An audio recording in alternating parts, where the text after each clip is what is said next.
كريسبو الهرم اتحداني على بيت انسترومنتال. مش عارف اقرا اسمه الصراحه، بس انا دايس في المصلحه يعني. يلا يا برنس. هيثاب وحد اللسان الاتنين مع بعض في ان واحد.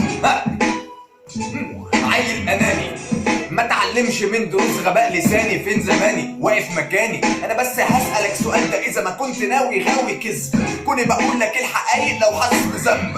ريحته فاحت من غباء وبصلي بكلمك يا بقى خيالك له سقف. من سنين بشق حيطه ويا حيطه من القهات، لو انا مكانك اشق نفسي لو شايفني خد وهات. مين قالك انت صح؟ ده ابن جزمه لاسع سين صاد عين لام لا فرق شاسع. كل ما اجي اتكلم نفسي ابص الناحيه التانيه اللي تخليني اتكلم شباك الجيران. اكل الفيران استنى اما اخد بق ميه باللي رقي من الكلام اللي مش داخل دماغك. ولا انت شايف ايه يا مان؟ الزمان بيمر الغباء بيشر، الدماغ اللي معموله خلاص ولعت من كتر الحر.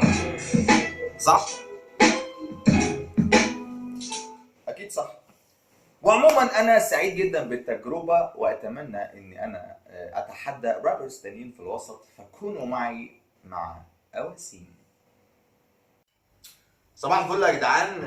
تحدي جديد بتحدى فيه احمد الشبوكشي، احمد دوله، زارا، على بيت انسترومنتال دكتور دري اسمه بانج بانج، من البيتات اللي بحبها فشخ صراحه.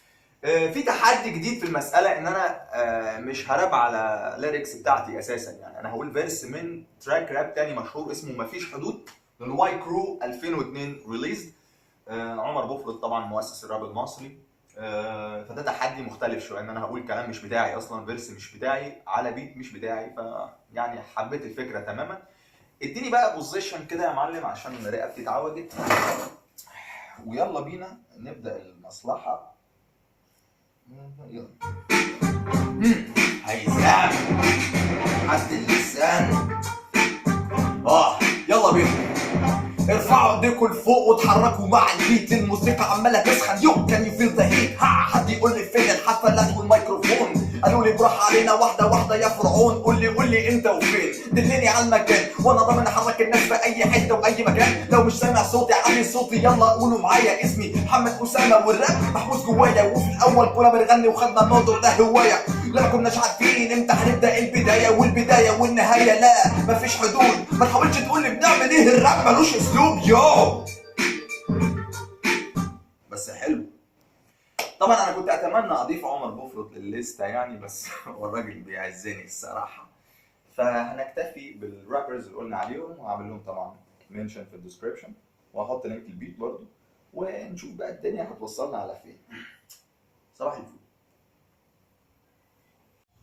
تحداني اهو تحداني الشبوكشي اني ارص على بيت انسترومنتال من البيتات اللي ما بحبهاش خالص الحقيقه. بيت ابن ميتين يعني من زمان الله يرحمه. فخلونا ناخد التجربه ونشوف المنظر هيوصلنا لفين. اتفضلوا معانا. نرجع شويه لورا. اتفضل.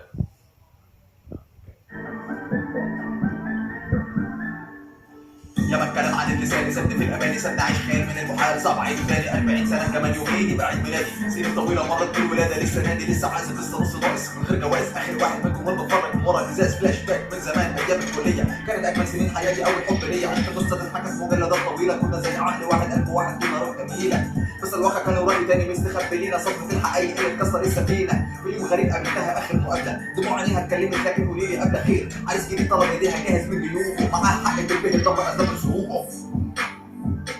حلو. ومن هذا المنطلق انا الحقيقه عايز اقول ان انا سعيد بتجربه 16 على الطاير.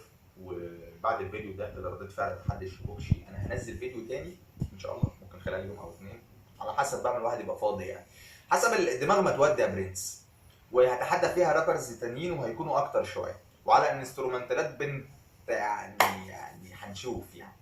فاشوفكم على خير، وكونوا معي مع اواسيخ.